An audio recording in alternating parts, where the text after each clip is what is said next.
So I've been searching for the right 85mm lens for my Canon mirrorless kit, and I've tried several options, but I hadn't tested the most expensive one yet, which is the Canon RF 85mm f1.2L USM lens, and that's what I'm looking at today. And I'm going to talk about the pros and cons of this lens, who it might be right for, and is it worth that ridiculously huge price tag.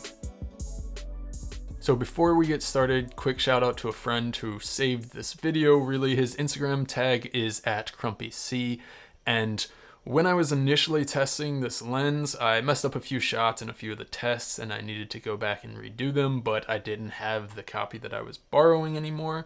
So he allowed me to use his personal copy of the lens to finish the test and make up some of the shots that I needed for the review. So thank you to him, and if you guys could go and check out his Instagram and his photography, I'll leave it linked below. So as far as build quality and handling with this lens, first things first, this lens is huge. And if I thought any of the other 85mm lenses were big, and some of them were, this lens dwarfs them all. It's 2.63 pounds, but I will say that it's like weirdly well balanced, and I shot everything without even having a battery grip on the camera, and I actually really liked the ergonomics and how it felt and carrying it and shooting with it. And for reference, I was primarily shooting this lens with the Canon R6. So this is an L series RF mount lens, and that means that it comes with the RF mount construction, which is a sturdy but plastic build. It's not the all metal, and that can be polarizing because some people would prefer the premium feel of a lens being all metal. Though to be honest, if this lens were all metal, it would be a solid 10 pounds or more. So I actually appreciate the fact that it's not, and I don't have any issues with the construction of the RF lenses with the primarily plastic build. It seems sturdy and I haven't had any problems with it so far.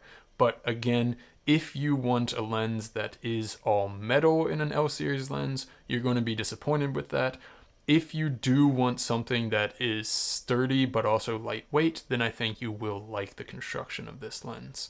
It also comes with an included lens hood, which for Canon is something that is specific to its L series lenses, and it's just your basic round lens hood, and I shot everything with the lens hood on when I was using this lens. Now this is an RF mount lens, and that's a great mount to be on. That means it's going to be native to Canon's R series mirrorless cameras, and because of it being a native RF mount, it's going to have some extra functionality with those R series cameras that EF lenses that you adapt to the RF mount are not going to have. The potential drawbacks of that are that you're not going to be able to use them with older cameras, DSLRs and that kind of thing. Also, if you use cinema cameras outside of the C70 and the R5C, you're not going to be able to use RF mount lenses with those cinema cameras.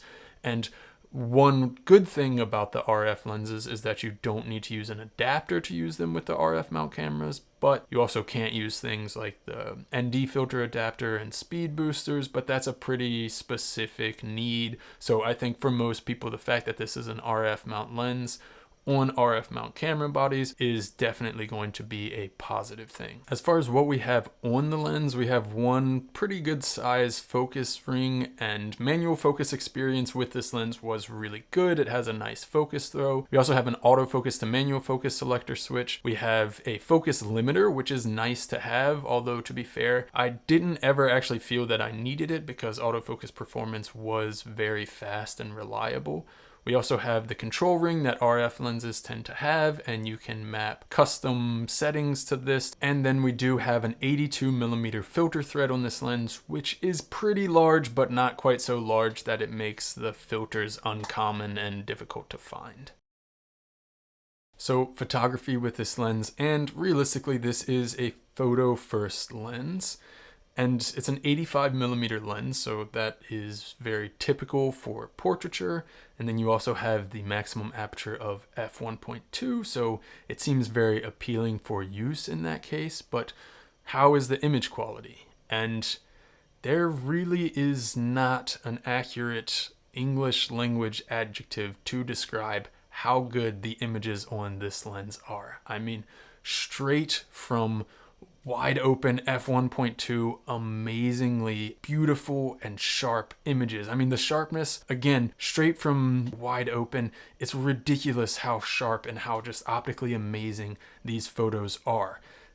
To the point that really the only reason to stop down or change your aperture settings on this lens is to control the depth of field. And theoretically, yes, that is how it should be when you're shooting any lens, but realistically, most lenses are going to have a sweet spot where once you've stopped down the lens, the image quality is going to be much or noticeably better, and that's just not the case here. Even wide open, sharpness, incredible, detail, incredible, color rendition, incredible. And I've talked about with some of the other 85mm lenses, micro contrast, and the micro contrast usually, even on better lenses, gets better as you're stopping down. But this lens has the best micro contrast I've ever seen, and that starts from wide open at f1.2. And it's really just crazy how good these images are, and it's hard to even find anything to complain about from this lens. But let's talk about bokeh, and I mean, this lens is definitely a bokeh monster. I mean, again, you have the maximum aperture of f1.2, and with the image quality being as incredible as it is at f1.2, you can just get amazing quality bokeh. Now, I will say that the lens does tend to cat's eye like bokeh balls in the background a lot. Even when they're not directly close to the edge of the frame, they cat's eye pretty regularly. So I think that's probably why the DS version, the defocus smoothing version of this lens exists, so that it kind of evens out those bokeh balls and makes them more rounded a little bit. So if you are a bokeh ball purist, you might want to look at the DS version because you are probably who that's aimed at. But for me, that's not a big deal at all, and the quality of the bokeh, because of the high image quality and just the super shallow depth of field that you can get with this lens wide open, I absolutely love it. So for detail shots, it's the same situation as most of Canon's 85mm lenses, which unfortunately means that the minimum focus distance is 2.79 feet or 85 centimeters, and that's 0.12 times magnification, so it's definitely not anywhere close to being a macro lens. As far as then autofocus performance goes, it handled really well and kept up with eye tracking and tracking in general and fast moving subjects despite having really large glass elements in there. I never felt that the autofocus wasn't able to keep up. And again, most of the things I was shooting with this lens were paired with the R6, and I didn't have any issues with the autofocus performance. You do have that focus limiter built into this lens, so if you know you're shooting closer than a certain distance or further than a certain distance, you can use that. Although, again, I really typically didn't find any need to use the focus limiter, and actually because I didn't feel I needed to, I wasn't actively thinking about it and forgot at one point that I had the focus limiter turned on and almost missed a shot because it was closer than what the focus limiter would allow me to focus on. Had to change that really quick. But again, it's there. You have the option if you want it or feel that you need it. I didn't feel that it was necessary when I was using the lens. And just quickly, because some of the other 85mm lens options do have it, this lens does not have any optical image stabilization built in. I've talked about this a lot, especially through these 85mm lens testing videos. That really isn't a big deal because at 85mm, the way most people are shooting, it's not going to make a noticeable difference having image stabilization or not. But I will also say that if you do need it for creative uses and purposes of stabilization, a lot of the R series bodies do have in-body image stabilization on the sensor now. So for a lot of people that are using those bodies with stabilization built in, you will still have that option if you need it for some kind of creative shot. But for most people, the fact that it doesn't have image stabilization optically in the lens is not going to be a big deal for photography, and it's definitely not a factor for me. And overall, the image quality on this lens is the best image quality I've ever seen on any lens, and it was absolutely a joy to shoot with, but it is a hefty lens and it comes with a hefty price tag.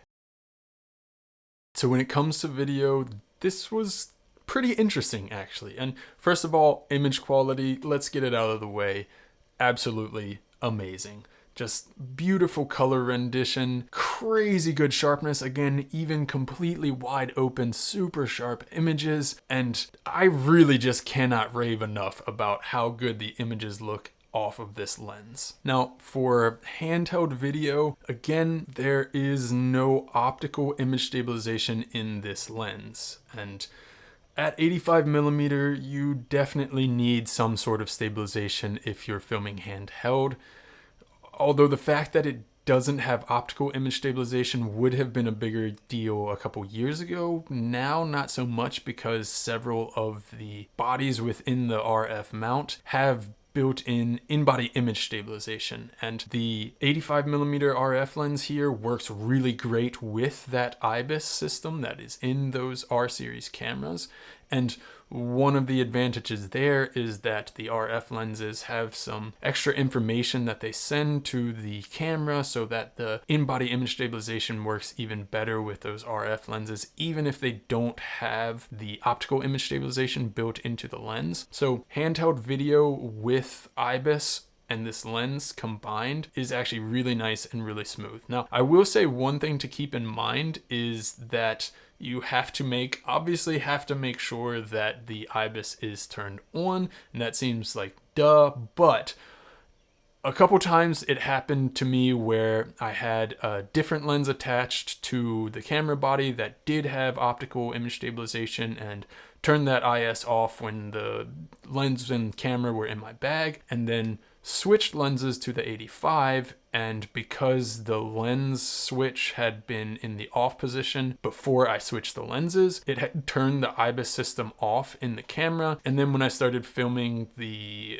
in-body image stabilization system wasn't running, so then I had some like really shaky footage, and that's definitely not a deal breaker. You should always check that your in-body image stabilization is on or off, depending on what you want it to be anyway, but it is something to be aware of. The sharpness and the resolving power of this lens work really well together to create some really nice looking footage for that modern high resolution style. And some people might say that because the lens is so close to being optically perfect that it doesn't really have any character like older lenses maybe. I disagree there. I think that it's just a different character, but character is subjective, so you may not like the character of this footage being so optically perfect. But with the level of sharpness and detail that you get even at the lens being wide open at f1.2, it's definitely a very unique character to the footage. It's just a matter of whether you like that character or not. As far as video autofocus is concerned, it's pretty mind-blowing, the performance on this lens actually. Again, considering how large the elements in this lens are and the fact that it can open up to f1.2, even wide open at f1.2, it would grab focus and stick on it and not lose it until I change something. Tracking, eye tracking, everything kept up really well. Now, one thing here that I will kind of mention again is that minimum focus distance. So with that kind of larger minimum focus distance, there have been situations where I would outrun the minimum focus distance, and that's more of what you have to be aware of, I would say, at least in my experience with this lens. And autofocus is not so much that the lens won't be able to keep up with tracking or anything else like that, but more so that you are potentially going to outrun that minimum focus distance if you're not paying attention to how far away you are from your subject. But even when the camera is moving and the subject is moving, the autofocus kept up without any issues. One other thing that I do want to mention when it comes to video with this lens is the fact that it is an RF mount lens, meaning that you're not going to be using adapters with this lens, which is often a great thing, but That also means that you can't use things like ND filter adapters or the speed booster for Super 35 or APS-C camera bodies or the crop mode on full frame camera bodies. And that could potentially be a downside. I mean, that means you'll have to use filters on the front of the lens rather than behind the lens, but the difference could certainly be a personal preference thing, just something to keep in mind. But overall, if you have a camera body that has IBIS and are pairing it with this lens for video, I mean, amazing image quality, and even the performance and experience of shooting with this lens was great, and I think it's an absolutely great lens to use for that. Again, the only real downside here is the price. So who's this lens for? And that's a pretty easy answer, because if you just want the best 85mm lens and aren't deterred by staggeringly high price tags, this lens is the holy grail for both photo and video. So for photographers, it's really a question of, is the quality that you get from this lens worth the price? Because there are other great 85mm options at a lower price point for Canon shooters.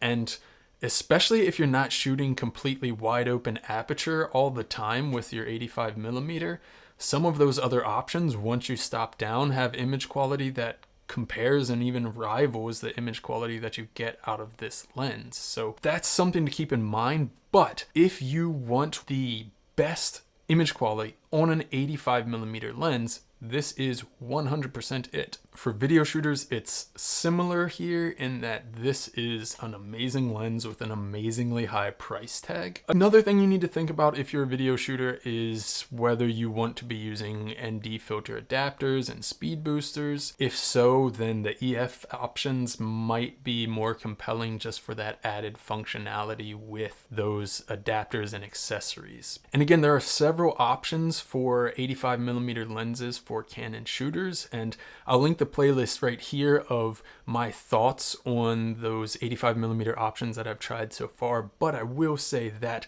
optically, this is the best option, but it's also by far the most expensive option. So in the end, I think for most people, the question is going to be, is the quality of this lens worth that huge price tag? I will say size will also be a factor. It's not a travel-friendly 85mm lens, but as far as 85mm lenses go for Canon shooters, this is optically the best option. But anyway, I hope you enjoyed the video. If you did, hit the like button. Let me know in the comments below. Are you looking for 85mm lenses? What have you used and what are you looking at trying or maybe looking into purchase? Have you used this 85mm lens before and what did you think of it? If you haven't yet, hit the subscribe button.